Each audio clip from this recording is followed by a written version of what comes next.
enforced. Welcome to the Ruthie Report. Let's start the show in the correct fashion.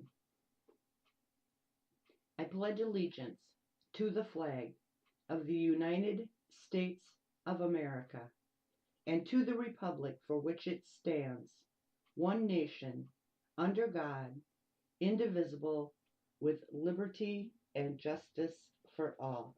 Again, welcome to the Ruthie Report, and as always, thank you. You are greatly appreciated. Thank you for tuning in. The Ruthie Report is hosted by Patriot Network News, PNN. You can listen to the Ruthie Report at MinsterProject.com, theRuthieReport.com, PNNTalkRadio.com, PatriotsRide.org, PoliticianReviews.com, and of course at iTunes and live and archived here at Spreaker.com. Tonight, it's been a hectic day, and I would love to slow down and catch my breath tonight on the show, but go a little slower. But I have so much news this evening, and we are just going to have to fly. I do apologize up front. I don't like it when we have to go quite so fast, but lots and lots of news, so let's get to it. This first item from voanews.com out of Mexico City, Washington. The title, U.S. businesses fear NAFTA doomed. Mexico warns of consequences. This is dated the 10th. The most powerful U.S. business lobby accused the Trump administration of making poison pill proposals. Funny how, others are using that now as well, but poison pill proposals to sabotage NAFTA on Tuesday, as Mexico's foreign minister said the demise of the regional trade pact would hurt bilateral cooperation. Mexico accuses the president of spoiling for a protectionist war with proposals aimed at balancing trade. The Mexico's foreign minister, said Tuesday that an end to NAFTA would mark a breaking point in U.S.-Mexican relations and affect bilateral cooperation in other areas. Meanwhile, the Mexican peso weakened for the fifth straight session Tuesday amid an increased tensions and hit its weakest level against the dollar since early June. The fourth round of negotiations on modernizing NAFTA starts in Washington on Wednesday, but it has been prolonged by 2 days to October 17th, two sources in Mexico have said. Trump has repeatedly threatened to withdraw if he does not win concessions to reduce U.S. trade deficit of around $64 billion with Mexico. Quote unquote, the president has strongly criticized this agreement for years. We realize that as bad as it has been for us, it has been great for Mexico and Canada. Naturally, they will defend this lopsided accord, U.S. Trade Representative Robert Lighthizer said on Tuesday. He said, to rebalance, we require substantial change and not mere tweaking. The president has vowed to bring jobs and investment back to America. We will do no less, end quote. So, folks, if the agreement is good for Mexico and it's good for Canada, but it's bad for the United States, why would we not revisit it? Why would we not revisit the agreement? Make it good for the United States as well, or end it. America first. President Trump is watching out for us, not the interests of Mexico and Canada. Enough said. Moving on. Washington Examiner dated the 9th. The title is Poll. 70% support Trump's immigration policies, want Americans hired first. Most Americans support President Donald Trump's immigration reform plans that are aimed to cut illegal entry and boost the hiring of legal Americans, according to a new survey.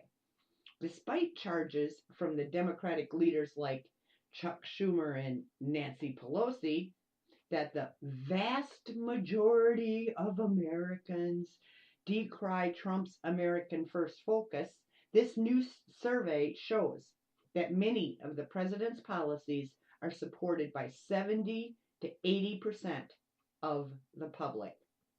The poll, which was completed by National Research Incorporated and the polling company between August 11th and 13th, according to the analysis of 1,201 people interviewed via landline, internet, and cell phones. Here are just a couple of the findings, folks. Just a couple of them. 71% call on companies to offer jobs to Americans before foreign workers. 82% of the voters support a law that would strengthen sentencing penalties for illegals who had previously been deported and strengthening laws against illegal immigrants who commit crimes in the United States. 76% want more ICE officers. 75% support Trump's focus on jailing MS-13. 73% believe immigrants must be able to support themselves financially, and on and on and on.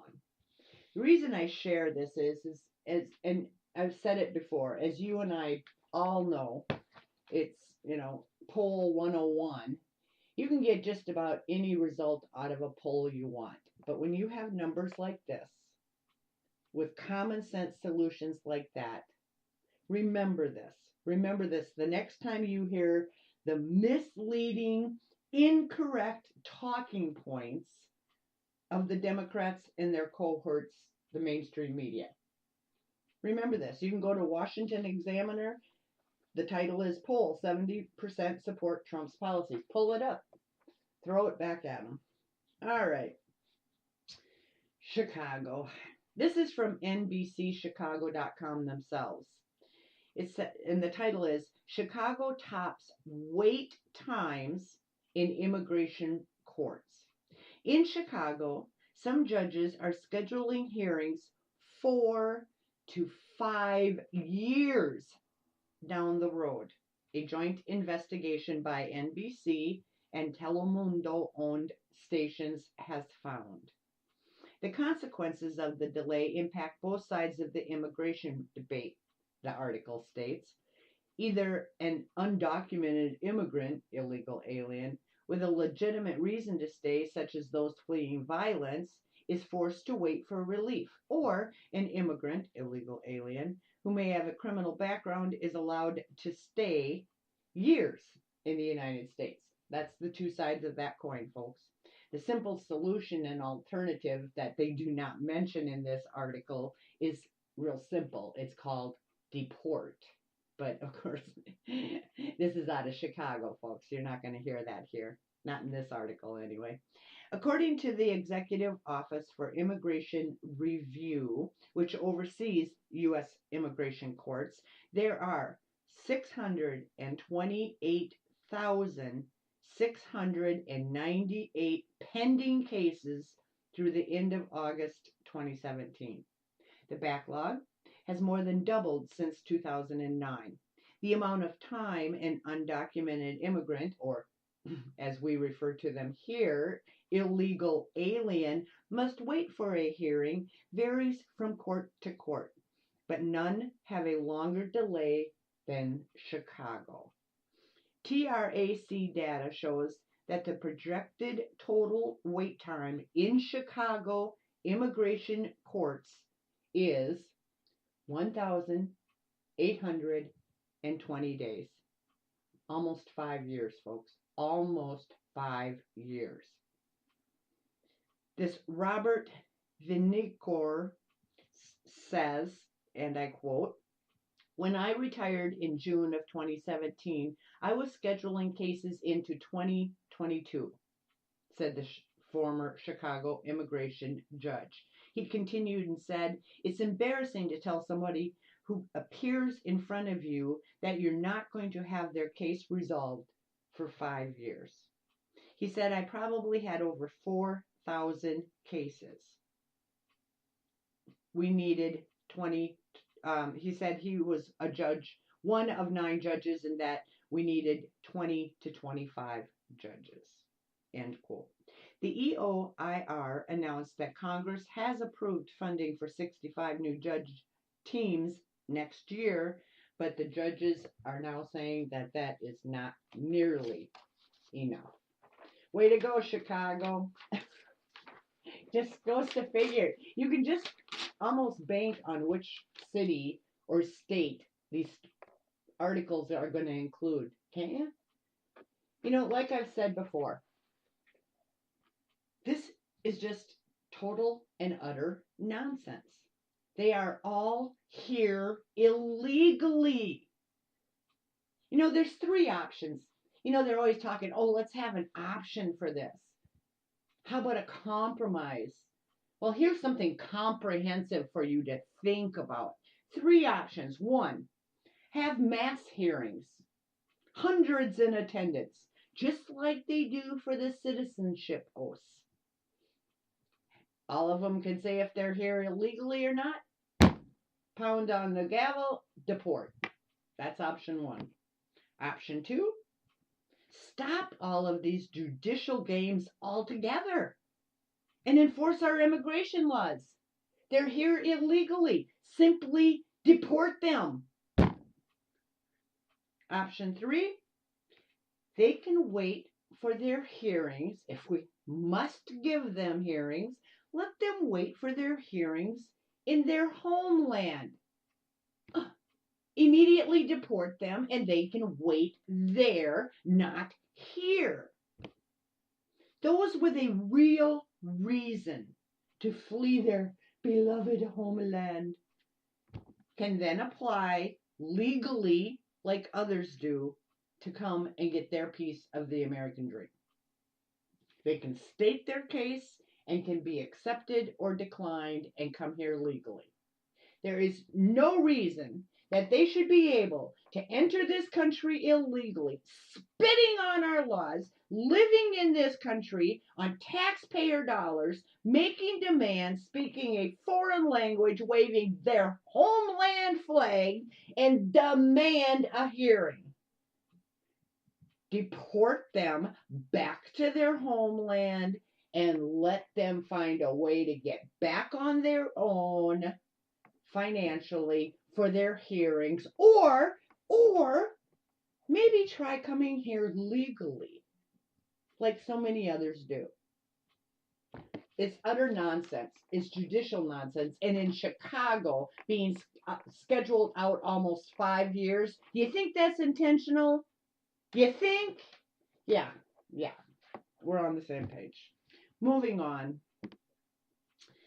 This is from Kimberly Dorvac, WordPress.com. And I have actually 2 items on this. Several items on California's sanctuary state policy, but these 2 specifically about ICE. The first one is from Kimberly. The title is ICE Looks to Melt Cali's Sanctuary Status. It's dated the 10th. Despite federal immigration law already inked into the law books, the former Golden State, aka California, continued its fight with the GOP Trump rule of law by penning SB 54, declaring state law enforcement is forbidden to work with its federal counterparts when it comes to illegal immigration. I might like to point out real quick here, this is from me myself. You know, isn't it funny that the feds can't work with the states on illegal immigration, but I bet you $5 if somebody robbed a bank in California and crossed state lines, which makes it federal jurisdiction, and they were sitting like in say Idaho, they'd want that state to help with that, wouldn't they? Selective, isn't it? Kimberly says, according to Immigration Customs Enforcement Acting Director Tom Homan, said that the new law will undermine public safety and hinder ICE from performing its federally mandated mission. The governor is simply wrong when he claims otherwise. SB 54 will negatively impact ICE operations in California by nearly eliminating all cooperation and communication with our law enforcement partners in the state, voiding the delegated authority that the Orange County Sheriff's Office has under the 287G program, and prohibiting local law enforcement from contracting with the ICE government to house detainees.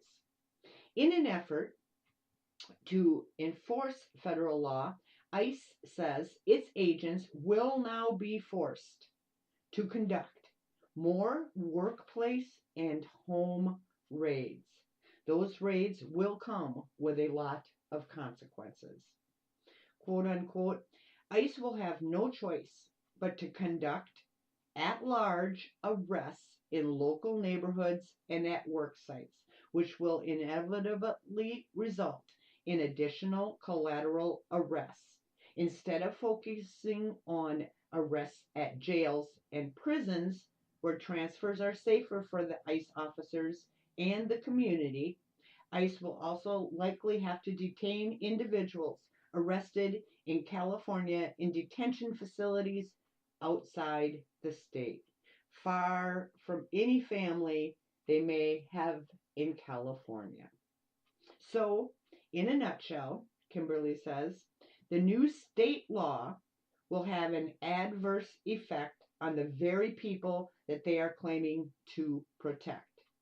The mindless politicos in California do not realize the new law acts as a magnet for future illegal immigration at the expense of the taxpayer. Now, she has much more in this article, but for time's sake tonight, I can't share it all, but please do look it up. It's at kimberlydorvak.wordpress.com, DVORAK. Now, the other item I have on this is from Fox News. It's dated the 7th. The title is ICE to California.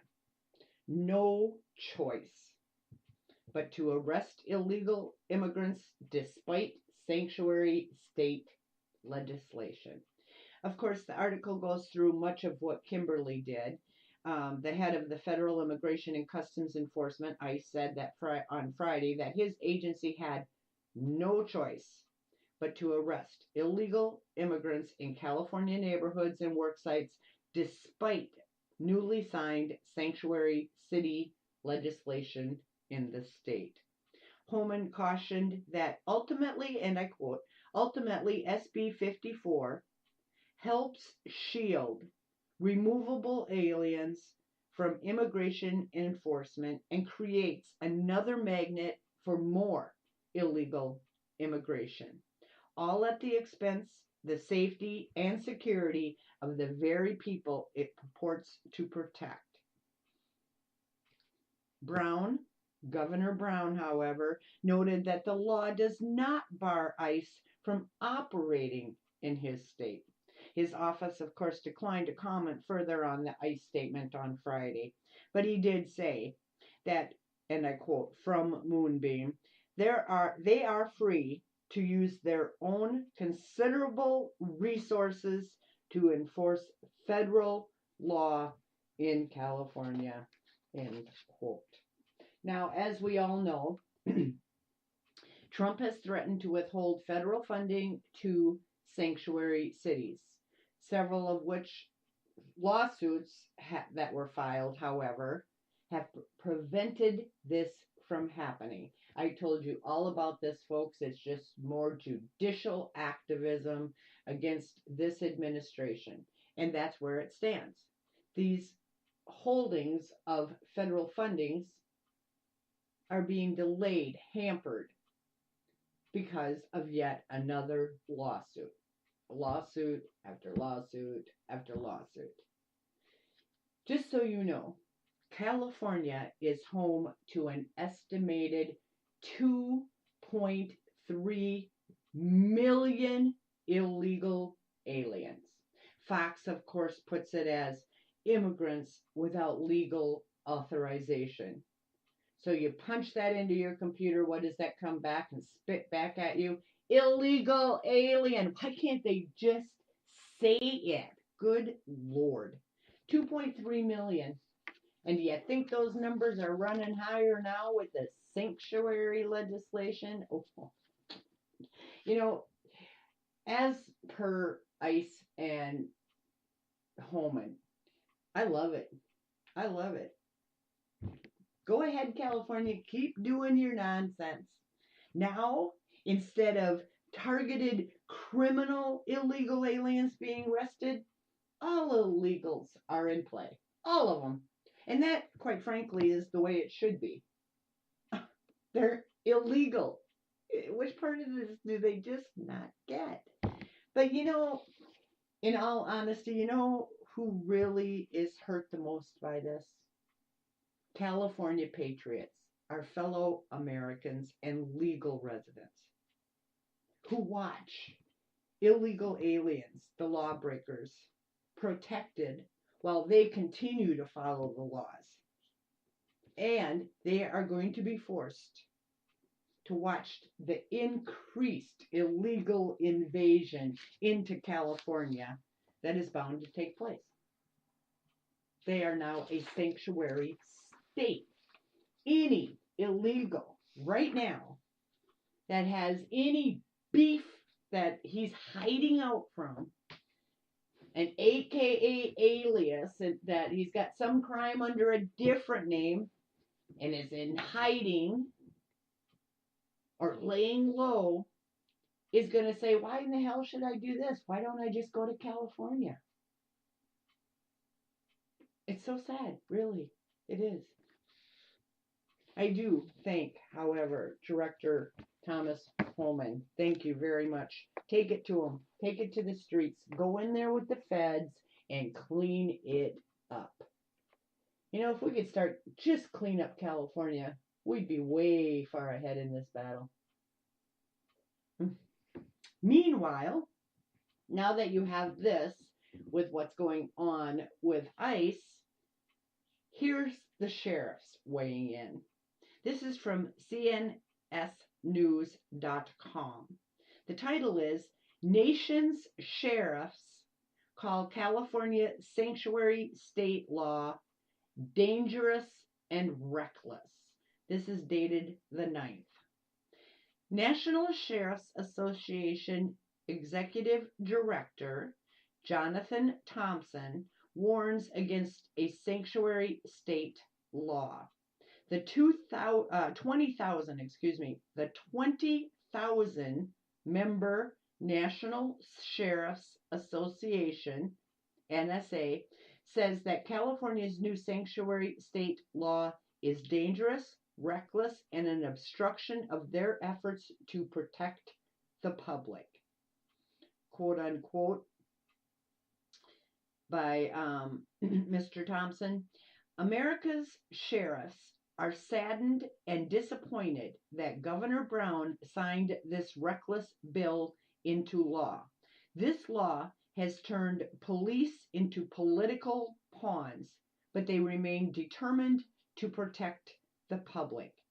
He also called on lawmakers to pass legislation that would free law enforcers from being hindered by this type of careless political gamesmanship.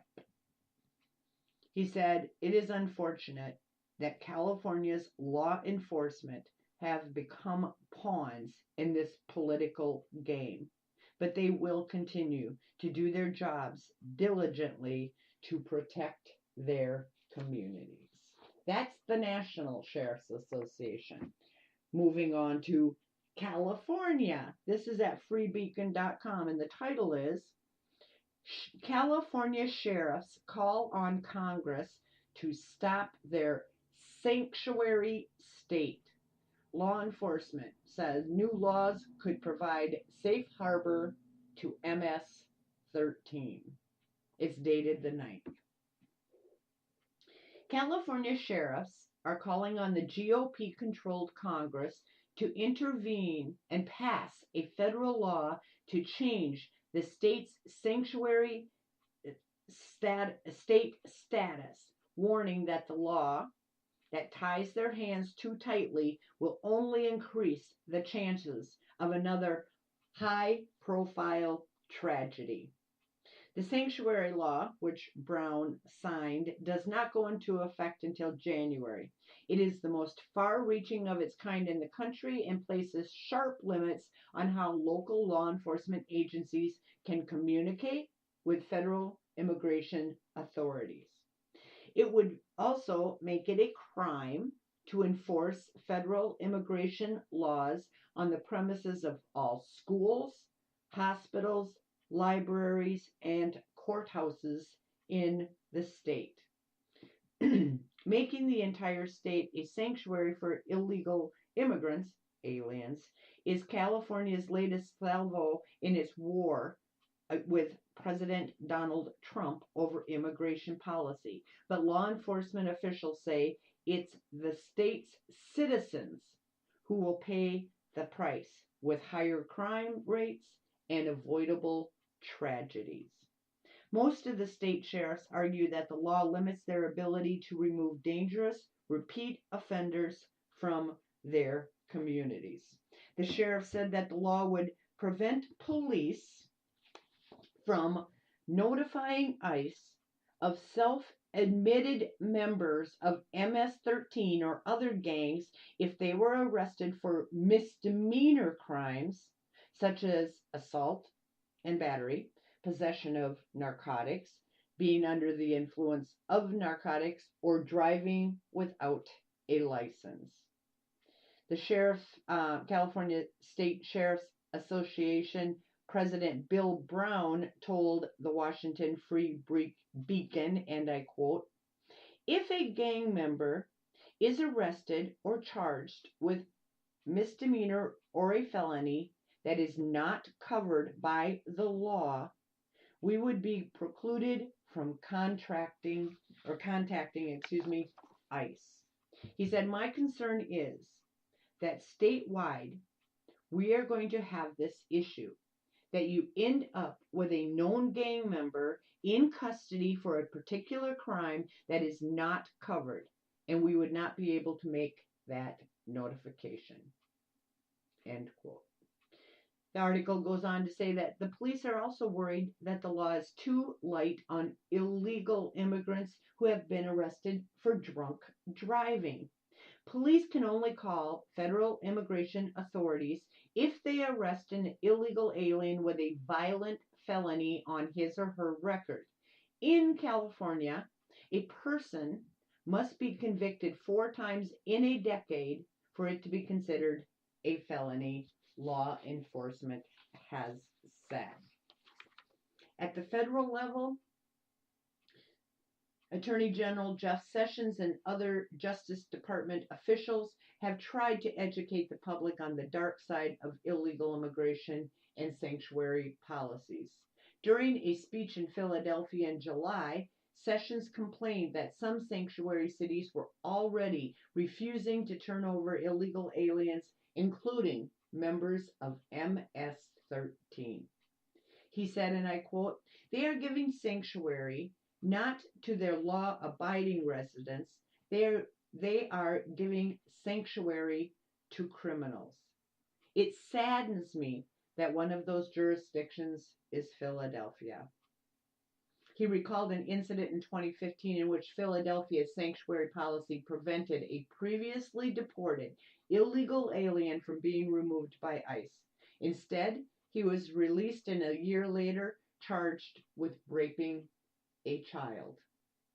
He also recalled a California incident meeting Juan Pena, the father of a 14-year-old girl named Christy Sue, who was raped, murdered, and left in a field. Sessions said, "She was not the first American girl this man is alleged to have raped and murdered. Neither was she the second," without mentioning the state's sanctuary law that had prevented ICE from deporting him. He said this man was arrested, released, and went back and forth from Mexico twice before Christy Sue was killed. She should still be alive today. End quote. That's what's happening in California, folks. That's what's happening in California. And my heart just goes out to our fellow patriots fighting the good fight. Even those that aren't even engaged. Those that just veer away from politics now, the way it is in today's society. They just can't stand it. That have veered away from any involvement, who have absolutely no idea what is happening to their state and what is heading their way. And they can thank people like Moonbeam Brown and Kevin DeLeon for what is going to transpire. Unfortunately, the state now is just burning out of control, and you know, and talking about the fires before we move on, you know, I had, seeing we're talking about California here, I had put this question out on Facebook. What are your thoughts? This is what I asked people. The question was this: we know that fires are raging in California and that the state will most likely ask for aid. Should our law-abiding, hard-earned, confiscated dollars be sent to a state that refuses to enforce our immigration laws? A state that is already bleeding dry, that proudly broadcasts via the governor and others that California is a sanctuary state. I put it out and the response was immediate. You know, and this isn't a scientific poll, it's just a question I asked. But the results are very telling. About 95% of the people that had any comment on this responded, no, we should not give any financial aid to California. Some with even more descriptive comments, shall we say.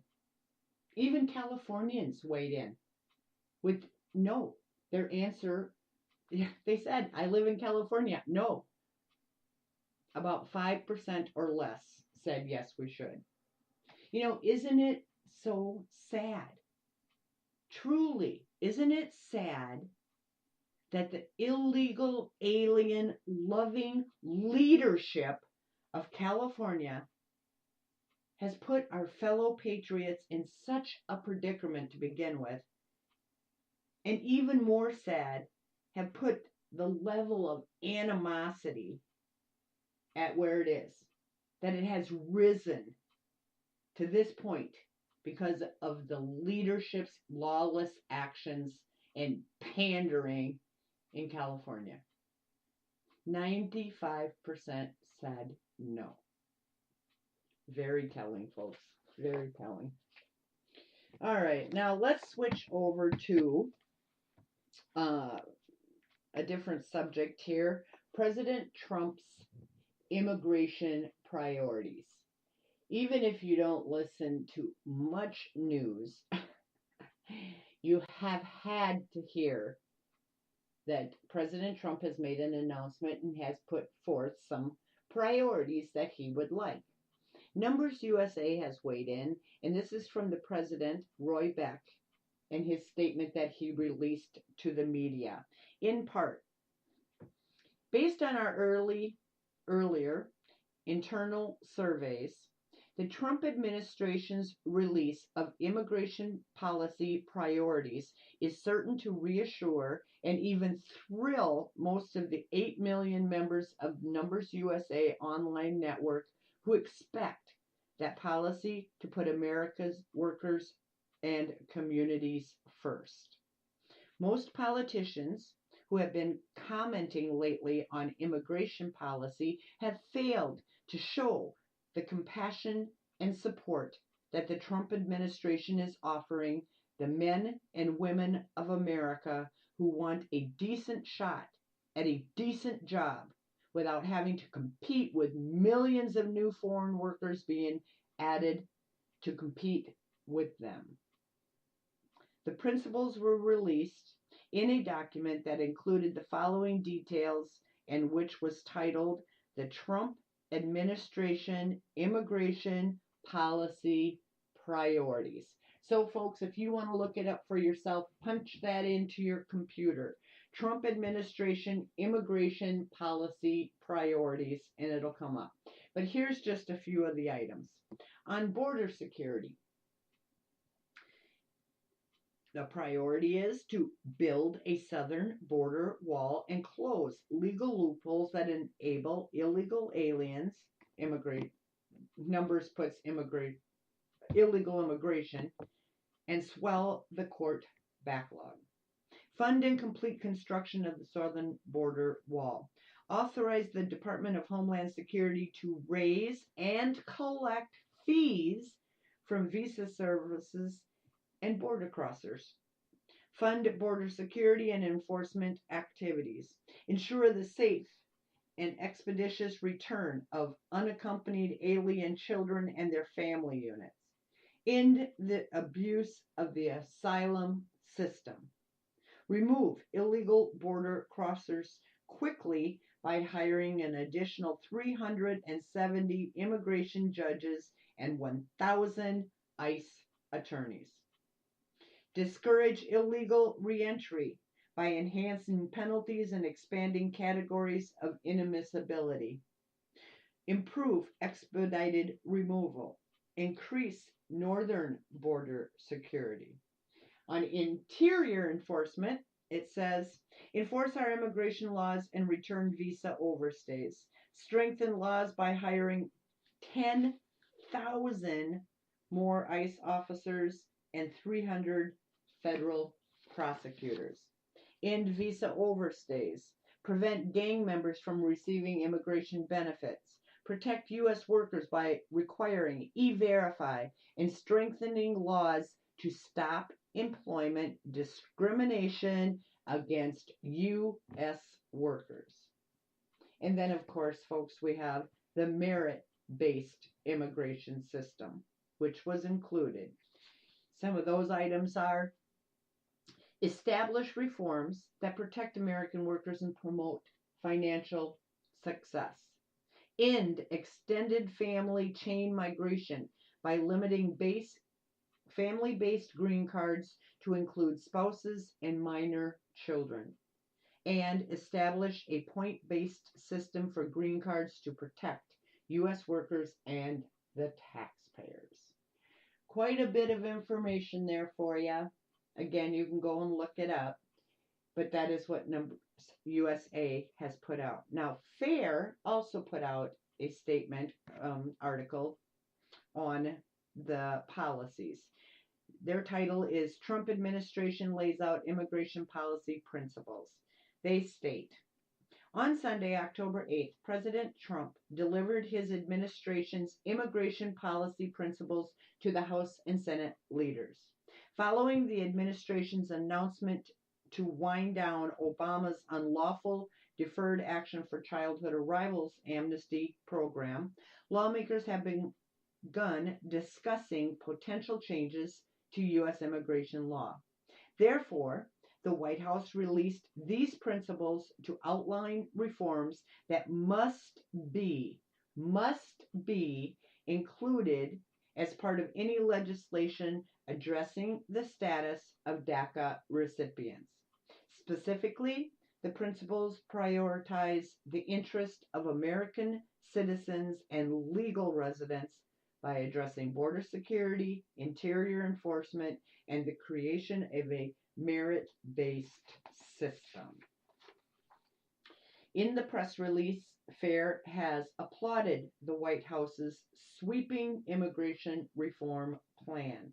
Quote unquote, the administration's detailed plan to rein control of the nation's dysfunctional immigration enforcement policies while moving our legal immigration system to a merit based model that includes a return to more traditional levels of immigration is an enormous win for the American worker, for national security, and the nation as a whole, said FAIR President Dan Stein. FAIR encourages its members to call their representatives and urge them to support legislation in line with the president's true immigration reform principles. All right. That's those that are praising what's going on. Let's get to those who are not. This is from the Washington Post and it's dated the 9th. Some House Democrats are raising the specter of withholding, wait for it, withholding support for must-pass spending legislation later in the year in response to President Trump's hardline immigration proposals. Of course, folks, again, this is at the Washington Post. That's why the word hardline is in there. I'm sharing it with you the way they have written it. Must pass spending legislation later in the year in response to President Trump's immigration proposals, meaning the fate of roughly 690,000, now it's down to 690,000, of course, younger, undocumented immigrants, but they are not younger unless you're looking at 85. Most of these people are in their late 20s, early 30s. Immigrants could become a major factor in negotiations to keep the government open after December. If Trump doesn't deal on DACA, some Democrats threaten a government shutdown. Folks, you knew this was coming. You knew it was coming. You know, and didn't we say, how many of us, raise your hand if you're listening right now and you were one of those that were upset that they were going to pass the buck, kick the can down the road on spending until December. The Democrats loved it. Well, of course they do. Then they get to continue to play these asinine games because now they're going to hold it over this administration's head because it wasn't addressed before. We didn't want this kick down the can, this can down the road to December, but we didn't get our way, did we? Democrats, the article says, on Monday dismissed Trump's call to construct a wall along the length of the entire length of the U.S.-Mexico border, crack down on sanctuaries, and seeks ways to curb Central American migrants from illegally crossing into the country. But conservative Republicans insisted that such issues must be addressed before Congress considers offering legal status to immigrants brought to the country as children, known as DACA.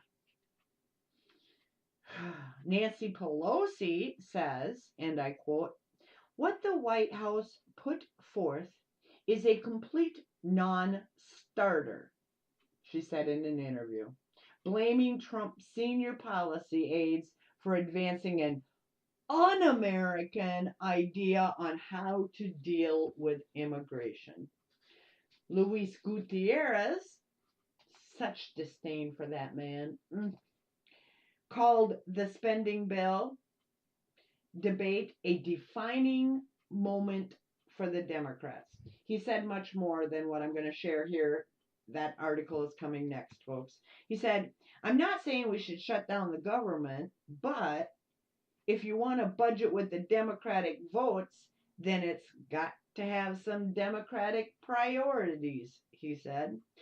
Representative Michelle Grissom out of New Mexico, who chairs the Hispanic caucus, said withholding votes for spending legislation is definitely on the table.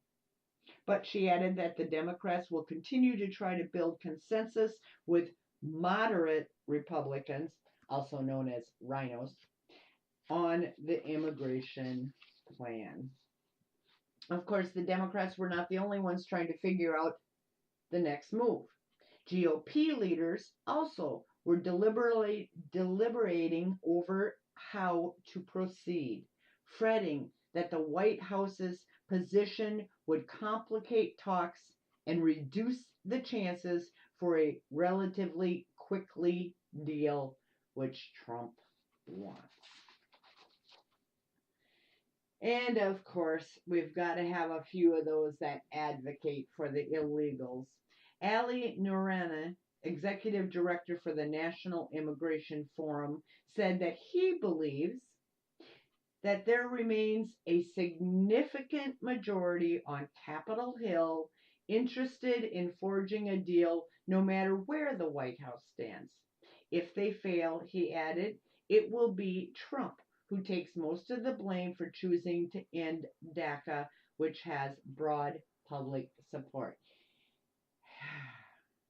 In that case, he said, Trump will have snatched defeat from the jaws of victory in a pretty impressive way.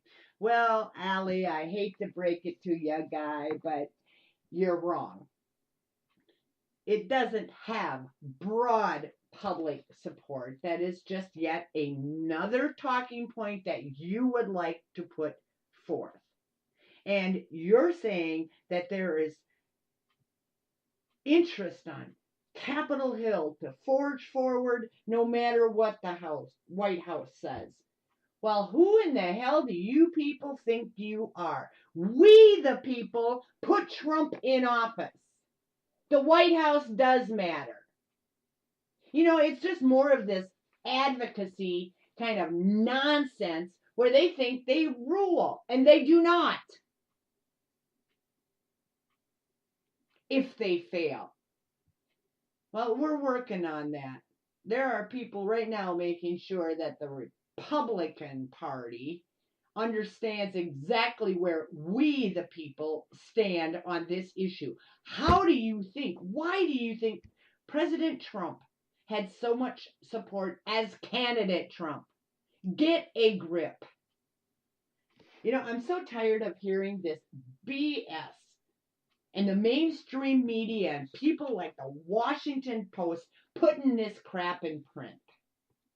Of course, I shared with you just a moment ago that, you know, the little guy, Mr. Stain for this man, Luis Gutierrez, didn't stop there. This is at the Hill. It's dated the 9th, and the title is Democrat lawmaker rips Trump immigration proposals as an extension of the white supremacy agenda. Oh, good Lord. It's an ice cream headache. Luis Gutierrez, traitor, is blasting President Trump's new immigration proposals, calling them an extension of the white supremacy agenda. He warned Democrats not to negotiate, to say that we wanted was a clean DREAM Act. He said in an interview with the Washington Post, he said it's a slippery slope. I never understood why everybody wanted to sit down and negotiate. They're throwing everything and the kitchen sink in terms of enforcement. I just never understood it. He added that Trump has never wavered from his xenophobic positions. Oh, good Lord. And this is the best that Illinois can do for representation? Really? Really? This is the best that you guys can do out there. The new demands would have to be met, and I don't mean that personally against people, patriots in Illinois. Minnesota has it right up there, and we have to do something about that as well. The new demands would have to be met for Trump to agree to legislation that would protect from deportation immigrants who had entered the country illegally as children. The Deferred Action, or DACA, program has been a focal point of recent talks between Trump and the Democratic leaders of Congress. Top congressional Democrats quickly ripped the Trump administration's immigration proposals, warning that they fall short of a potential deal to help DACA. End of article. All right. My thoughts. I put out a piece on this, just specifically on this, and it was titled, "You Could See This Coming for Miles." Couldn't you see that they were going to hold funding, spending, any legislation that they can get their damn hands on, the Democrats are going to hold hostage? You could see it coming for miles. Here's what's transpiring, folks. The Democrats in Congress find themselves between a rock and a hard place regarding their demands for a DACA amnesty. Their sticky placement and situation is due to the negotiations of the art of the deal by President Trump, where requirements have been added to any DACA deal going forward, the wall being one of them. Mind you, and let me say this very clearly, there should be no DACA amnesty. Anyone illegally in this country is subject to deportation, period. The repercussions of such an undeserving reward would only not be sending the wrong message, but it aids in the lawlessness as well, rather than standing up to it. Of course, that's just two of the vast and numerous negative impacts that a DACA amnesty would create. But par for the course, the Democrats are now threatening a possible orchestrated shutdown of the government until their demands are met. Demands that are free and void of any proactive actions to address illegal immigration. There's none in there, folks. None. Actions that, quite frankly, should have been addressed by those wishing to serve we the people back in 1986 or since.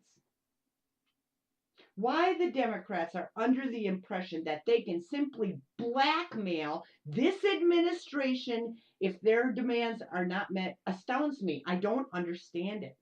It is fifth grade mentality, and it has to stop. Newsflash, Democrats, you are not in charge. You lost in November, remember? With the Republicans claiming the majority in the House, the Senate, and having the White House, those in this majority must find a way to deal with this childish mentality. And what worsens the situation for the Democrats is that when they had the majorities in both houses and the White House, they did nothing. President Trump must stand strong in his directives and his leadership. So many of us are already unhappy, many livid, that this administration is even considering an amnesty reward to the DACAs. And if he falls for the government shutdown temper tantrums of the Democratic Party, it would not only cement failure for this president, but it would ensure that the tactics are utilized again and again and again. This must stop. The Democrats are not in control. President Trump is. It is time that his party gets behind him or gets the hell out and puts somebody in there that will. We have had enough. And the games of shutting down the government again and again. Kick the can down the road in December to March and see what happens. Paul Ryan, are you not smarter than a fifth grader or what? Good Lord.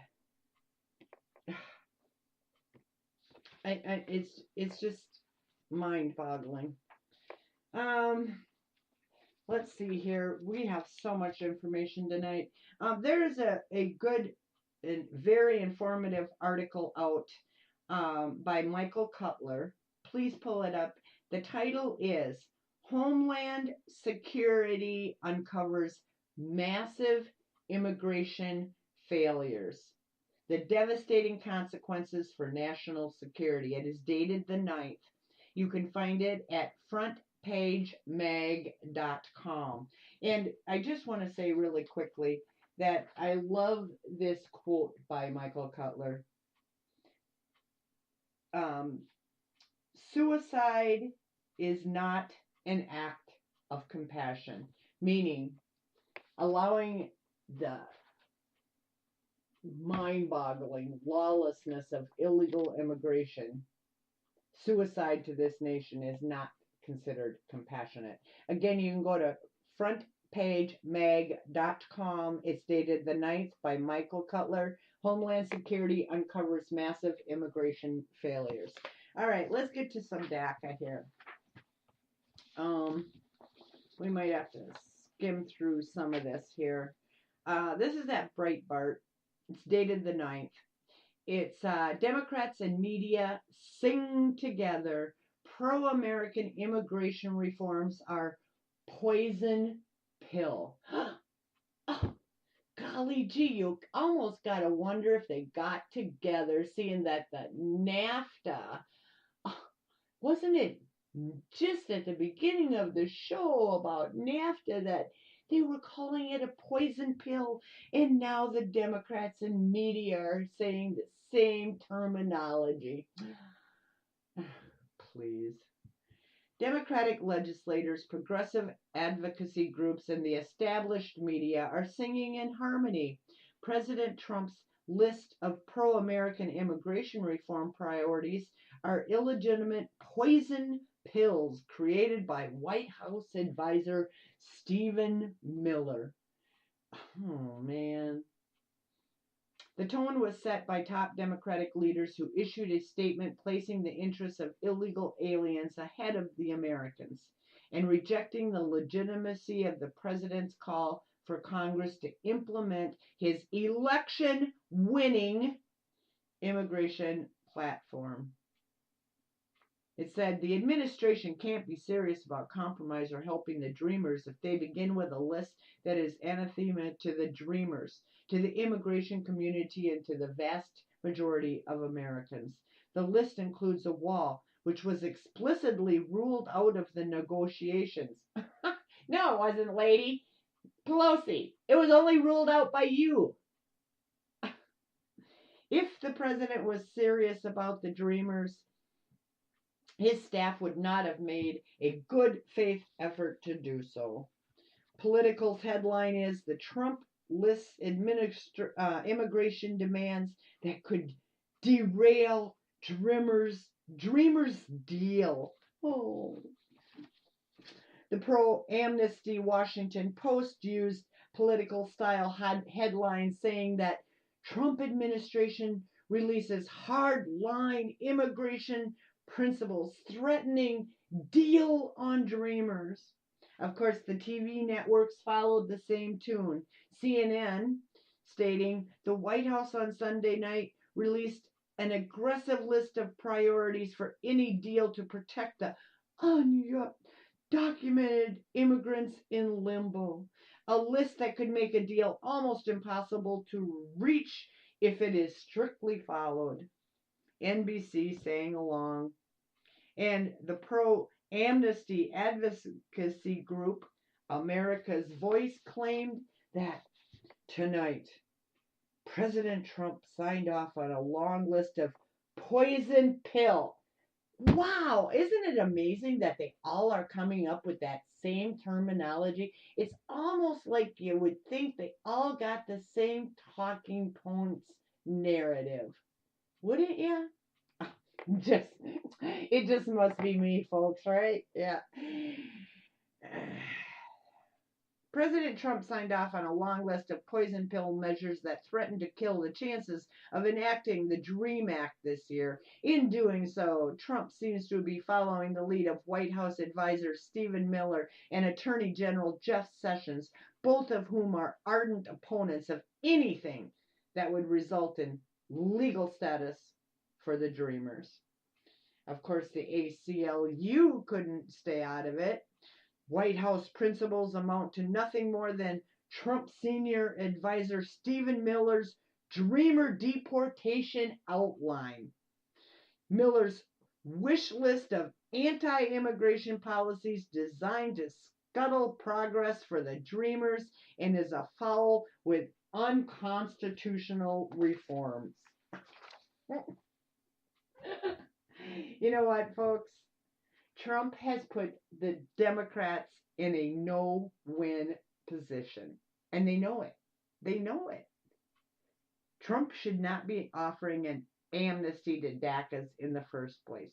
But if he stands strong in demanding zero DACA, zero chain migration, reducing legal immigration, ending the visa nonsense, and builds the wall, this legislation is going to go absolutely nowhere.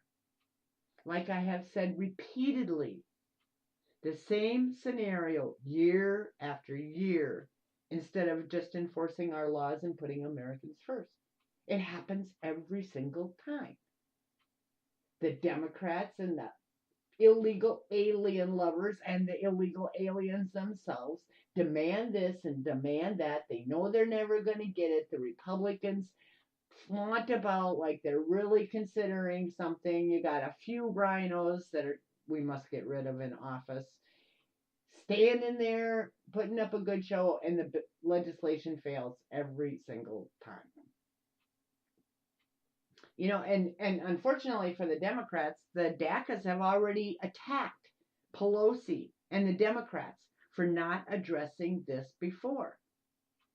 But now they're advocating for amnesty for all, which is not going to happen. Absolutely not. No amnesty, period. And that includes DACA. You know, if Trump is as smart as we and he thinks he is, he will stand strong on the demands and not give an inch. And the Democrats and the illegal alien lovers will need to answer for using and abusing the illegal aliens election cycle after election cycle. The whole trick right now, folks, is that the president and his administration must stand strong. If he gives in on this, it's going to be very bad. It's going to be very bad. He put forth his priorities. He has to stand behind them. All right. Lindsey Graham and I just, another man I have such disdain for in Durban. This is at Breitbart. It's dated the 5th. The title is Lindsey Graham, After DACA, Bigger Amnesty, More Immigration. Is anyone listening right this very moment surprised? I didn't think so. GOP Senator Lindsey Graham promised a group of younger illegal aliens on Wednesday that Congress will amnesty 11 million illegal aliens in the United States and increase legal immigration numbers once it approves his DREAM Act amnesty for the younger illegals. He said, and I quote, "What will happen next is I think we'll sit down and deal with the rest of the 11 million, he told the group. of roughly 100 DACA illegals at a press conference organized by Mark Zuckerberg's FWD US. He said he promised more border security and workplace security so that voters will be okay with the greater inflow of cheap immigration labor, saying we'll find a way to pass E-Verify because if you don't control the job, you'll never fix the problem. We're going to secure the border sooner than later, and we're going to increase legal immigration so that employers don't have to cheat. He suggested that he would expand the DREAM Act amnesty to include the parents of DACA. We're going to take good care of you and your family because that's the right thing to do. Apparently, it's not the right thing to do to represent Americans, just saying. Graham's push for more cheap labor is a rejection of the 2016 presidential election in which Americans awarded the White House to an outside candidate who promised to reform immigration rules so that they help Americans before business groups. There's a lot to add to it, but we'll have to, sake of time here, going to Breitbart, dated the 7th, title, exclusive, Senator Durbin spills the beans on amnesty, admits Dreamer Act is a ploy for an open-ended amnesty. Democratic leader Senator Richard Durbin confirmed to Breitbart News that the DREAM Act amnesty is an open-ended and larger than his advertised number of 780,000. You know, in the last article it was 690, but now it's 780,000 people who have signed up for the DACA amnesty. Breitbart asked Durbin on Wednesday how many people would be included. He said, we're aiming at the DACA population, which is 780,000, but the DREAM Act leaves that open. Breitbart asked the Illinois senator when he would have a public estimate for the number of people who would gain from an open-ended DREAM Act, and he replied, I don't know that we have the numbers. We can tell you that 780,000 DACA, you have got to ask. Many are eligible for DACA today that didn't apply, and I don't know what that number is. I really don't. It is going to be more than the 780,000, but I don't know what that is. Breitbart cited an estimated prepared by the Pro-Amnesty Migration Policy Institute estimates, which showed 3.3 million illegal aliens would be eligible to obtain amnesty under the DREAM Act. But Durbin insisted that he did not know how many would gain and charged that GOP legislators with exaggerating the size of the amnesty and the number of people who would arrive via chain migration. Two senators who are traitors to the American people. They know damn well, they're stating it right here, folks, that this DREAM Act is not an amnesty for the dreamers that they call the dreamers. It's an open-ended amnesty. He wouldn't even commit to the 3.3 million. The DREAM Act must be filed in the trash can. This is disgusting that these legislators are allowing people pulling on their heartstrings, oh, the poor DACAs, trying to sway the minds of the American people, knowing full well the whole time they're talking out of both mouths, both sides and both mouths, that this isn't just for the dreamers. It's an open-ended and will be mass amnesty. Graham even says that they're going to go after the 11 million right afterwards. This is disgusting. Why Lindsey Graham and Dick Durbin are still in office for their dereliction of duty to the American people is beyond me. All right. I do have another one on Ivanka endorsing the DACA amnesty. You can look it up. If we have time, if we get to it tonight, I'm going to put it back in the pile here. And if we get time, I will get to it.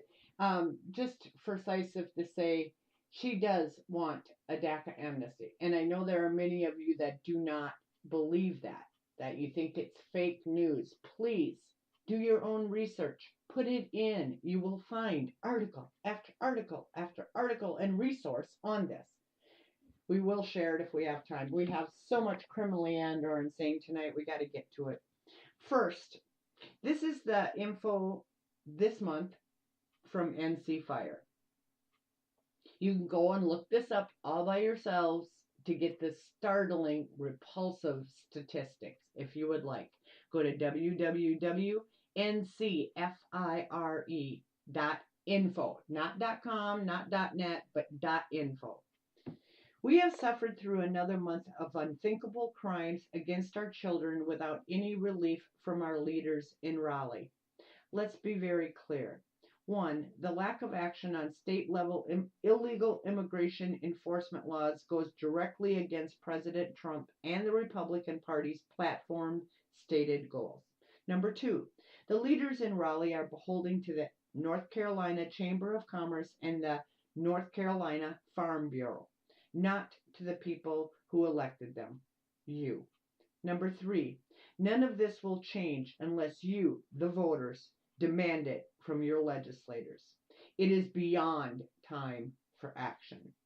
During the month of September 2017, we were able to confirm 18 illegal aliens who amassed 64 separate charges of child rape and sexual assault in North Carolina. Please, folks, go and look this up for yourself. www.ncfire.info. This is just illegals, just children, just North Carolina. 64 charges in 1 month. And it is just revolting. Moving on. Trentonian.com, dated the 6th. Illegal immigrant facing child sex assault charges agrees to pre-trial detention. Edgar Mendoza, a 32-year-old citizen of Guatemala, consented. Do you get this? Do you believe this crap? Consented to pre-trial detention on Friday and told the judge he understood exactly what he was doing. He said, and I quote, "Due to my situation here, the fact that I don't have my papers and the fact that I am facing those charges, I think I'm going to have to be detained," end quote. Mendoza said through an interpreter. Trenton police arrested Mendoza on September 19th, charging him with counts of burglary, endangering the welfare of a child, sexual assault, and aggravated sexual assault.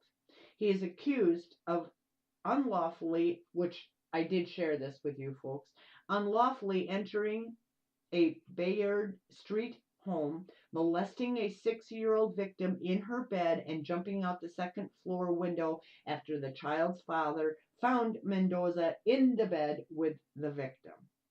The assaulted victim was taken to the hospital for treatment. On September 20th, of course, ICE put a detainer on Mendoza. Trenton police originally said that Mendoza was 32, but now court records indicate that he's either 27 or 28. They really don't have a damn clue. By consenting to detention, Mendoza declined to exercise his right to argue for release and agreed to be jailed without a pre-trial detention. Mercer County Assistant Prosecutor Sean McMurtry represented the state at the detention hearing but did not make any public statements about Mendoza's criminal charges or his immigration status. Mendoza cannot be deported while he remains incarcerated on a pre-trial detention. I shared this with you last week. Can you imagine? Hearing a noise and going in and grown man in your daughter's bed? Can you imagine? Try to imagine. You know, a poor little 6-year-old sexually assaulted as she innocently lies asleep in her own bed. Innocent. She's innocent. And now ICE has placed a detainer on this criminal illegal alien puke. You know, too bad enforcement wasn't involved before we had yet another new victim that had to experience the consequences of not enforcing our immigration laws. Consequences that I hope she overcomes. I really do.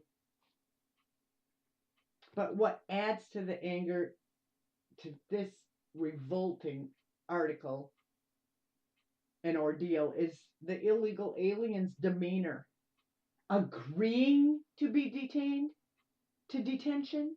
What?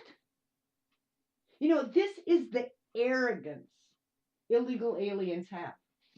Oh, well, yeah, I'm illegal, and oh, well, yeah, I'm facing some serious charges, so okay, you can detain me. Are you serious? This nonsense has got to stop. You know, wouldn't it be smarter to stop illegal entry in the first place or enforce our immigration laws now than to see yet another newly created victim after created victim?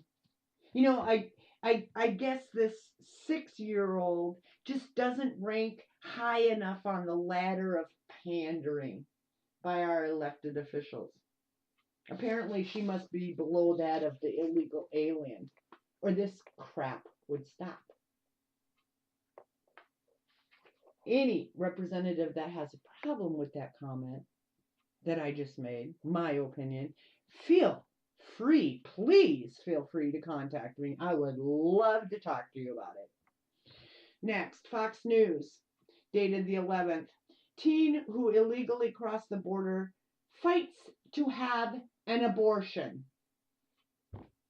Advocates for a pregnant 17-year-old girl held in a Texas facility for immigrant children who crossed the border alone is asking a federal judge to allow her to get an abortion over the opposition of U.S. and state officials. The federal magistrate judge in San Francisco has scheduled a hearing Wednesday on the request filed by the ACLU of Northern California, which accuses the U.S. Department of Health and Human Services for refusing to let the girl be taken for the procedure. She is about 14 weeks pregnant. She is from Central America. The teen's request for an abortion has been met with harsh denials by U.S. and state officials. U.S. lawyers representing HHS argue that the ACLU's request for a temporary restraining order allowing an abortion to go forward was wrong on technical grounds. See, in the original lawsuit argued by HHS was the violation of the First Amendment by allowing religious groups to allegedly refuse access to abortion. In this case, the 17-year-old is not being held in a facility with a religious affiliation. Texas Attorney General Ken Paxton has weighed in, and he has gone further. He states in a separate filing that, and he is a very, very strident opponent of abortion rights, argued that the people in the United States illegally, without some type of established ties to the country, do not have a constitutional right to an abortion on demand. If the court rules in this girl's favor, the ruling will create a right to abortion for everyone on earth who enters the U.S. illegally. And with that right, countless others undoubtedly would follow. Texas must not become a sanctuary state for abortions. End of article. You know, of course, many weighed in on this one. And from the illegal alien advocates and pro-abortions saying yes to those fighting the illegal alien invasion and pro-life saying no. Here's my take. Why are we dealing with this at all? She is an illegal alien. Deport her immediately, and she can address her pregnancy in her own country. Why are we dealing with this?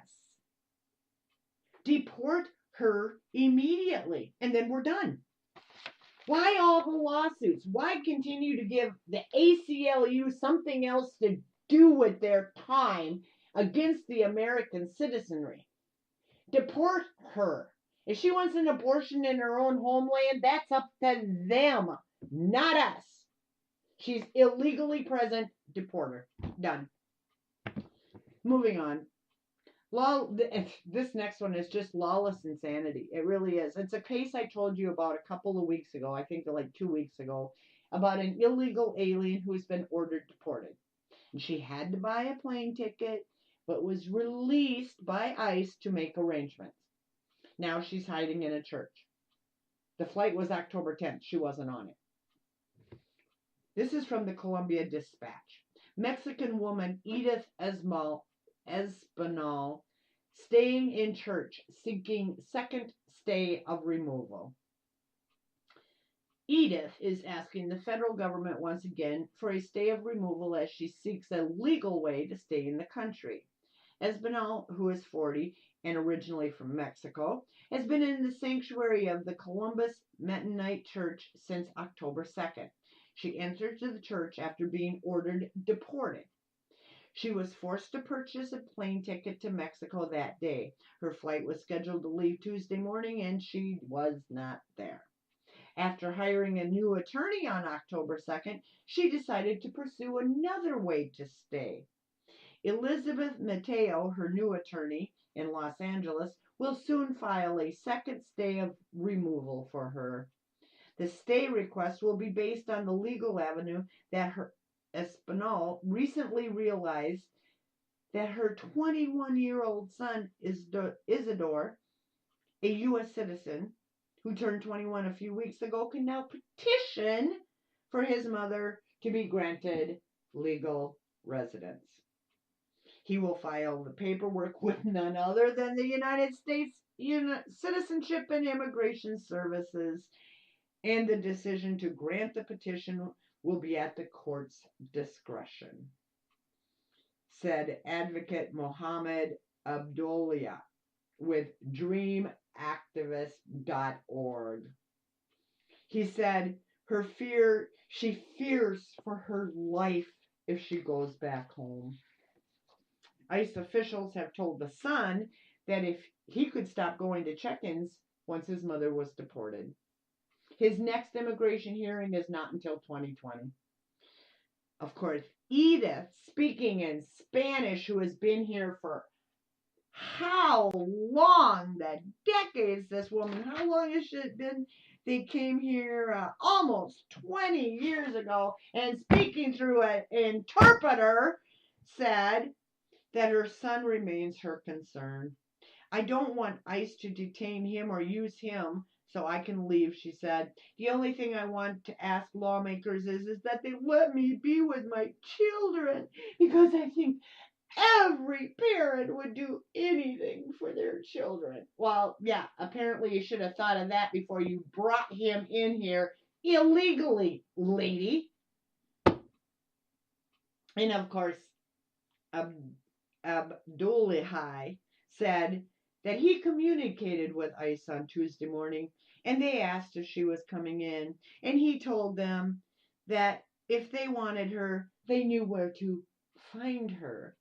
She's not hiding. Oh my God.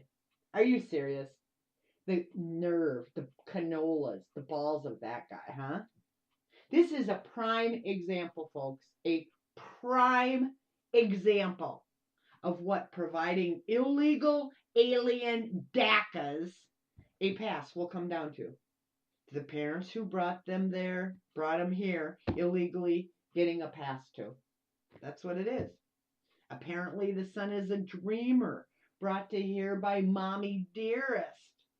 But it really isn't clear. I really, so now he can petition for his ordered, deported, illegal alien mom to be granted legal residency. Again, it's unclear, but apparently he was brought here illegally by mom. What a slap in the face, folks. Really, what a slap in the face for any sort of resemblance of law and order. She is in the country illegally. She has exhausted all of her legal recourses, and she was ordered deported. They made her buy a blank plane ticket, for criminy sakes. Oh, and of course, she fears for her life if she's sent home. I wonder why a Mexican cannot return to her own country and authorities and the government in her own homeland refuse to protect her. I am so tired of hearing that lame excuse. I just don't want to hear it anymore. And this advocate saying she's not in hiding. It's upfront lawless comments like those advocating for the illegals that just really puts the icing on the top. Where will this stupidity lead? This lawlessness. Citizens' arrests because enforcement refuses or fears entering the church. And of course, that would turn out badly. The ruling of deportation must stand. And the second she leaves that church, she must be picked up and immediately deported. ICE and federal immigration authorities should be looking into every single family member of this woman, including her dreamer son. Why is it that illegal aliens are setting the stage in how this goes in this country? Why are they making the protocol, the rules, the plan forward?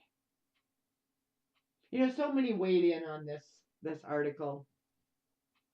And the majority of the comments were 1, deport, and 2, remove tax exemptions or criminal charges for the church. I agree.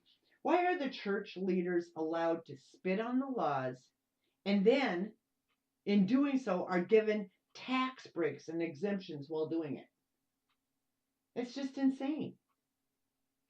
There is, however, folks, one small upside of illegal aliens hiding in churches. You know what it is?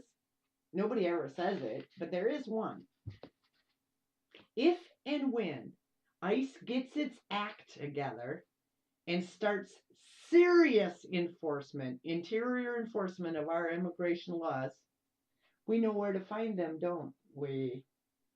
We can go to every church in the country and just check it out. This woman must be deported immediately. That's all. Moving on, El Paso Times. Bond reduced for man charged in fatal stabbing of a Border Patrol agent. This is just mind-numbing. Dated the 5th. The bond for a man accused of fatally stabbing an off-duty U.S. Border Patrol agent was reduced by more than half by a district court judge on Thursday. More judicial lawlessness. This is just such nonsense, folks, really. Hisacio Justo Lopez, 39, was arrested in connection with the death of Border Patrol agent Isaac Morales, 30, on May 20th in the parking lot of the Union Draft House. Morales, his girlfriend, and another couple were walking to their cars about 2 a.m. when Lopez allegedly began an unprovoked confrontation with the group in the bar parking lot. Lopez allegedly attacked Morales with a knife after Morales identified himself as a Border Patrol agent. He then fled the scene, but was chased down by Morales and 2 other people. Lopez then allegedly turned around and stabbed Morales in the face and in the eye. He was then attempted to flee the scene, but again was caught by a group of people about a block away from the bar. The group held Lopez until police arrived. Morales died May 24th due to the injuries he sustained in the incident. After Morales' death, the attempted murder charge was changed to murder, and Lopez's bond was increased to $1 million. Lopez appeared before the 210th District Court Judge Gonzalo Garcia at a bond hearing on Thursday. Garcia reduced this pukes Lopez's bond to $300,000 surety bond and $50,000 personal recognizance bond. In order to be released on bond, Lopez must pay the surety bond. He will not have to pay the personal bond, but must abide by several normal bond conditions, including reporting to a bond supervisor officer. Are you kidding me? Are you kidding me? Lopez is scheduled to go to trial March 30th. You know, anything for the illegals, right? Even in the case of murder. You know, my heart goes out to the Morales family for their loss and for this judicial injustice that lays before them. Why would you even bother to lower the bond for an illegal alien that killed a Border Patrol agent? Anything for the illegals. Fox News, dated the 11th, titled, an immigrant accused of beheading mother in March may have charges against him dropped. Oliver Marucho Funes Machado, 18, has been accused of beheading his 35-year-old mother at their home in North Carolina on March 6th. WNCN reported a judge is expected to sign an order that will drop the first-degree murder charge against him after he ruled he is not mentally competent to stand trial. He allegedly decapitated his mother. He walked out of the house carrying the knife in one hand and the severed head in the other. The man reportedly told 911 dispatch that he stabbed his mother like 8 times, left the knife in her mouth, and beheaded her because he felt like it, according to an earlier report from WNCN. ICE has confirmed in March that Machado is in the country illegally and is originally from Honduras. If the judge signs the order, he will reportedly be voluntarily committed to an unknown facility in the town of Butner, about 20 miles away from Durham. Until then, he is being held in the Central Prison in Raleigh. Are you kidding me? Oh my God. Really? He beheads his mother because he felt like it. You know what? This is the mentality that is invading our country. Clearly, the criminal is disturbed. But why is he here in the first place? You know, somebody should ask, if he and his mother were back in Honduras, would she still be alive today? Nobody wants to ask that. And who's going to be paying for his care in a security facility for those who are clearly deranged? You and I, that's who. Why? You know, it's like Peggy said. At least deport him back to Honduras so that the American taxpayers are not forced to pay for his care. You know, it just irks me. We pay out the nose for someone illegally in the country, an unstable murder. But you and I forced to pay my socialized health care Obama premiums month after month, and after figuring in the outrageous deductibles, cannot afford to buy some hearing aids that I want, that I need, I'm told to get. You know what's wrong with this picture? I'm an American. I'm paying my taxes. I'm being punished with Obamacare premiums. With deductibles so high, it doesn't make sense to have the insurance in the first place. And I can't afford something that I need for my health. But we are going to pay out the freaking nose for an illegal alien who is mentally disturbed, should have never been here to begin with, and beheads his mother because he felt like it. Are you kidding me?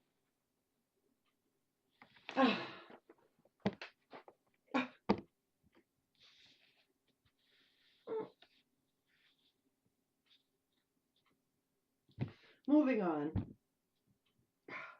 Breitbart.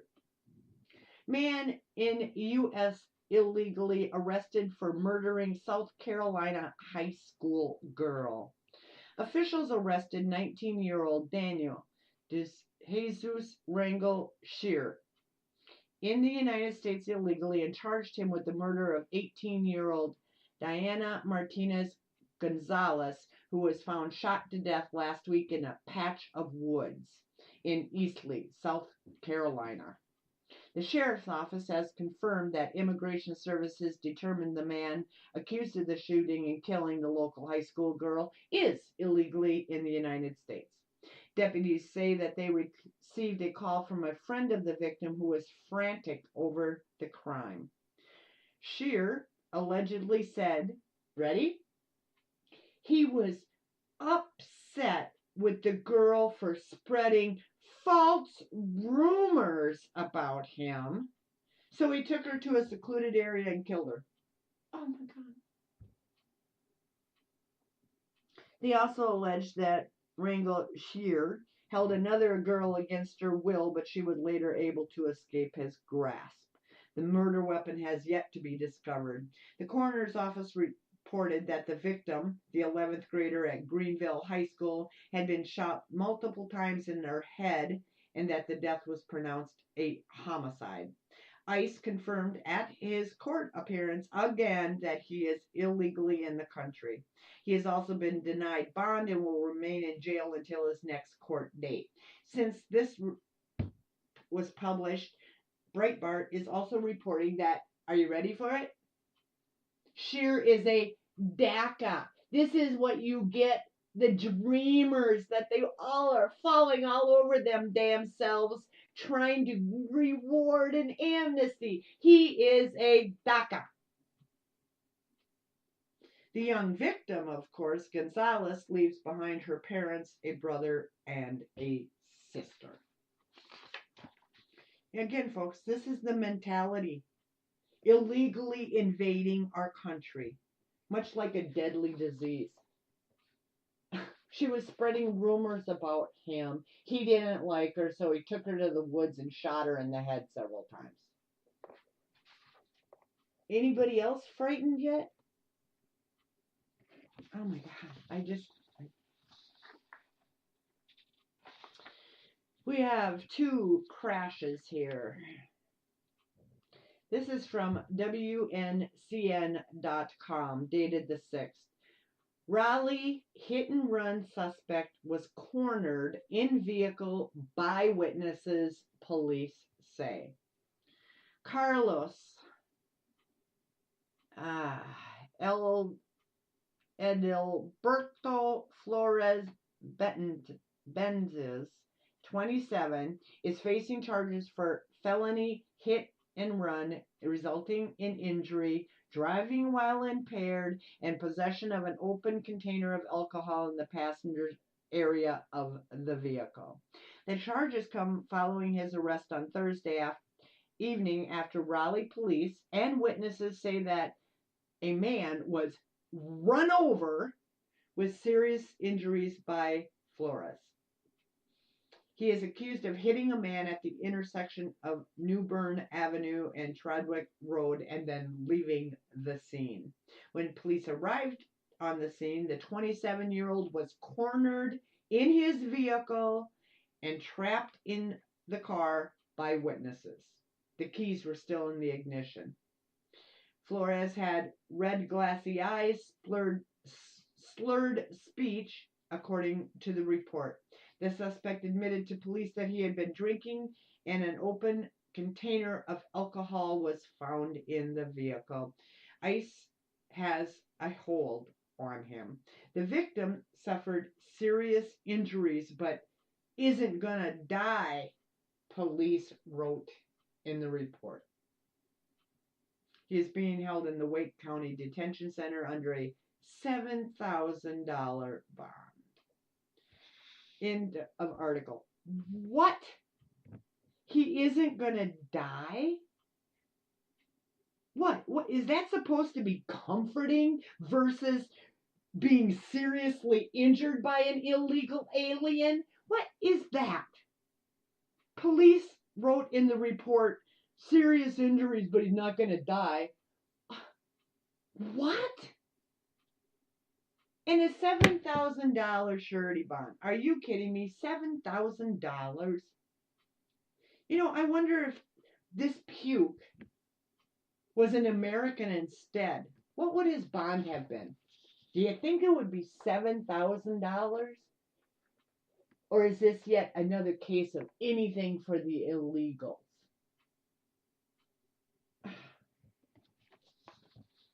The second one I have for you. This is at patch.com. It's dated the 9th.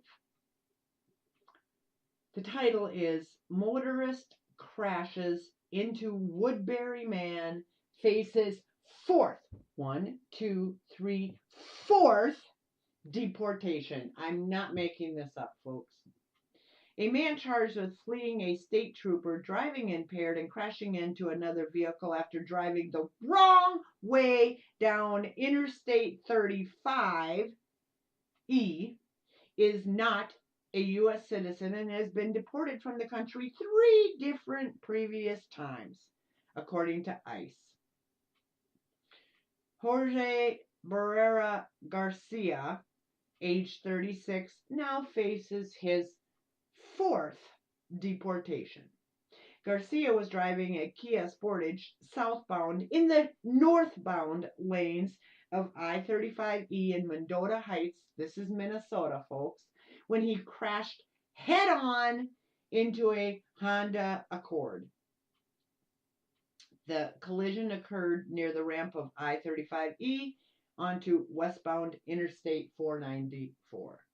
Both Garcia and the 64-year-old driver of the Honda, Randall Paul Carmody of Woodbury, were transported to Regions Hospital with serious injuries. Garcia was charged last week with criminal vehicular operation resulting in great bodily harm, fleeing an officer, driving while impaired, and obstructing the legal process, KSTP has reported. Garcia has been previously deported from the United States on 3 occasions, once in 2007 and twice in 2008. Before I continue, so if he was deported 3 times, once 10 years ago, and twice 9 years ago, when did he re-enter the United States? And how long has he been living here illegally without anybody in this country in enforcement having a clue? To finish with the article, Carmody was on his way to Savage for a new job training when the collision occurred. He said, and I quote, "Next thing you know, glass is flying and I'm twirling around, and I firmly believe without my seatbelt, I'd be dead." End quote. End of article. You know what, folks? This crap has to stop. It has to stop. Where is the outrage? Where is it? If Karmati had been killed, would there be outrage? I doubt it. Doubtful. You and I are outraged. Where is the outrage from everyone else? What is it going to take? How many more will have to be maimed or die until our immigration laws are enforced nationwide in a massive crackdown? This Karmati is just damn lucky he's alive today. The guy has been deported 3 times. He's re-entered 4. And they are now waiting to deport him for the 4th time. He was convicted in federal court in May of 2008 for illegally re-entering the United States, and ICE will seek to gain custody of Garcia if he's released from local custody, and will reinstate his previous removal order.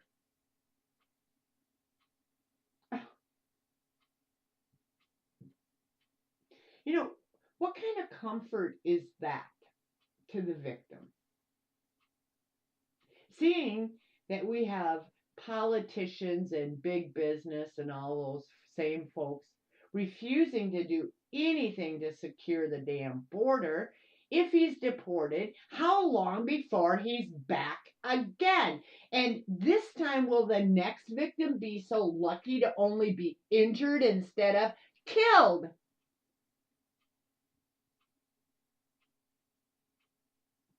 They all got the talking points. We're going to secure the border. Oh, we got to look at border security. Well, where in the hell has this border security been? Apparently, many of those members of Congress that have been there since dirt was invented didn't do anything about it, did they? Or this puke wouldn't be here. If they wanted the border secured, it would be. They don't want it secured. And you and I and Mr. Karmati are the human collateral aspects of the whole game. The gig is up, folks. It is disgusting. It is simply disgusting. Why are the law-abiding Americans and legal residents forced to put up with this?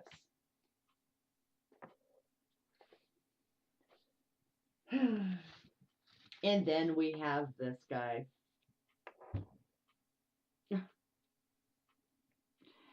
This is from the Cleveland.com out of Cleveland, Ohio. The title is Undocumented Immigrant Arrested in Cleveland Must Face 2003 Driver's License Case. A Jamaican national who is facing deportation proceedings must first answer to charges dating back to 2003 that accuse him of lying to get a driver's license. Paul Leith made his first appearance Tuesday in court. He pled not guilty to 19 total counts of tampering with evidence, forgery, and unauthorized use of a computer charges. His bond has been set for $25,000 in this case. So you can murder somebody and get your bond cut in half, or you can murder somebody and it's down to $7,000, but golly gee, you commit forgery and your bond is $25,000, right? Leith was arrested September 23rd in Cleveland on suspicion of drug possession and officers found the active warrant from 2003 case. Investigators learned that Leith was in the country illegally and notified the U.S. Department of Homeland Security and Customs Enforcement. That agency took Leith into custody and transferred him to the Seneca County Jail, where suspects in immigration proceedings are housed. Khalid Walls, a spokesman for ICE based in Detroit, did not respond to a request for information on Leith's immigration status. Leith himself served more than 2 years in prison after he pled guilty to felony assault charges in 1996. End of article. So in a nutshell, folks, what I'm telling you is that this illegal alien served 2 years in prison in 1996.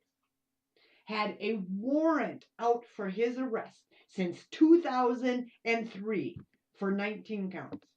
And in 2017 was arrested for drug possession, meaning he's finally detained.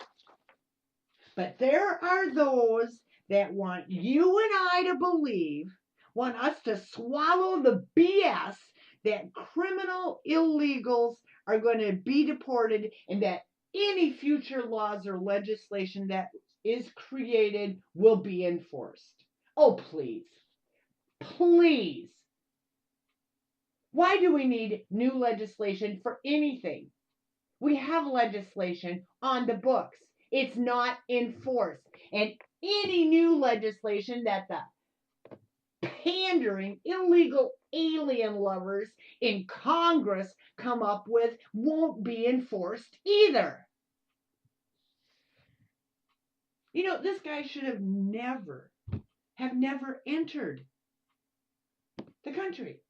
He should have been deported in 1996, never to return. But he's been living large. No new laws, folks. No new legislation. Really enforce our laws that we currently have. Deport everyone illegally in the country. They can apply to come back legally. Return this nation to a nation of laws and start protecting the American citizenry. Why do we follow the laws if illegal alien foreigners don't have to? What kind of nonsense is that?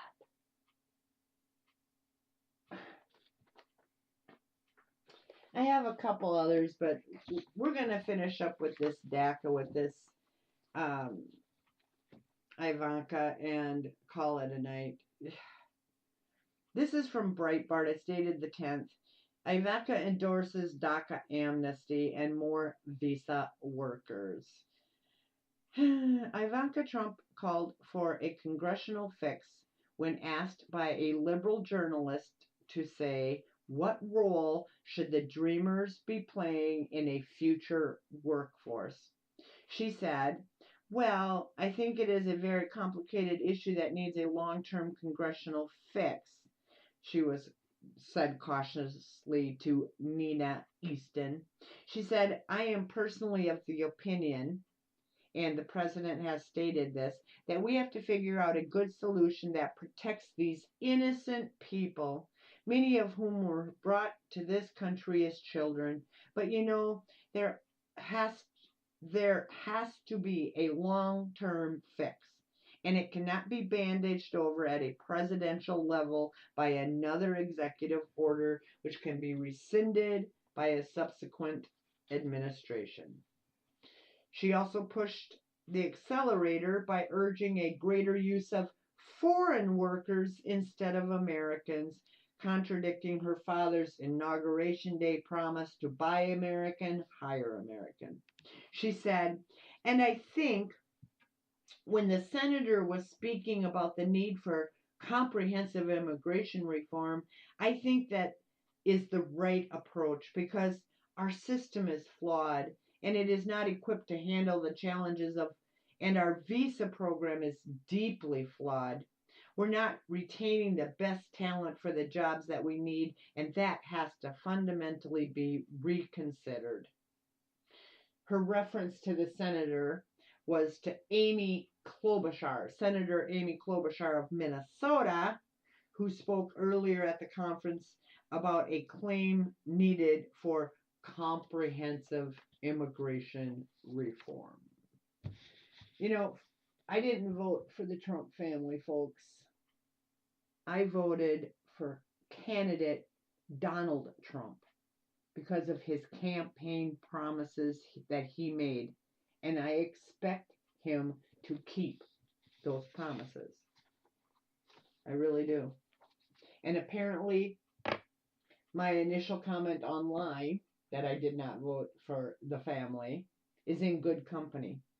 Just like many others, but specifically Marianne Mendoza. This is at Breitbart. It's dated the 11th. The title is Angel Mom to Ivanka. Which child would you choose to lose at the hands of an illegal to support your agenda? Angel Mom and co-founder of Advocates for Victims of Illegal Alien Crimes, Marianne Mendoza, spoke with Breitbart News Daily's Sirius SM host Alex Marlow on Wednesday regarding the White House's demand to Democrats on the DACA program and recent public comments by Ivanka made on the issue. Marianne said on Wednesday, and I quote, "I didn't vote for Ivanka. I voted for President Trump. And I am sure if she had been affected by illegal criminal activity in her family, I think she'd have a different stance on this. I'd love to be able to meet with her face to face, to look her in the eye as a mother to a mother and say, which child would you choose to lose at the hands of an illegal to support your agenda?" She said, "This is what Ivanka is asking of the American people." End quote. You know, some people, I took a little heat for putting this out there. There is this protectionary halo over the Trump family, and many did not want to believe it and wanted to consider it fake news. There are too many of us that have put this out for it really to be fake. You only have to do your research to find out that it's not fake, and I stand with Marianne Mendoza on this. For those of you who think or believe or under maybe the impression that Miss Mendoza's comments are a bridge too far, maybe. That's a good way of putting it. Well, have you lost a child at the hands of an illegal alien? Are you one of the numerous families across this country who suffer the pain and loss of a child forever gone, not coming back, at the hands of an illegal alien? Are you a parent or someone, a grandfather, uncle, aunt, sister of a family who has a child who has been raped by an illegal alien in this country? Let us not be judging our own unless you are a member of the victims' families. The premise that we can judge does not exist. These individuals are illegally in the country. That's why we call them illegal aliens. There should be absolutely no reward for anyone in the country illegally. Anyone in this country is deemed deportable. Campaign promises were made and votes were cast on those promises, and they are expected to be fulfilled. What the family of the President of the United States of America believes, I don't give a damn. I care what the President is going to put forth. I did not vote for the family. I voted for candidate Trump, who is now President Trump. And I stand with Marianne and many others who really could care less what Ivanka has to say. I thank you very much for tuning in tonight. Week went really fast. I'm sure the next week will go really fast. I'm sorry I could not get to all of this. Rest of the information, just too much news tonight. I hope you have a safe week. We will see you here next Thursday. Good night.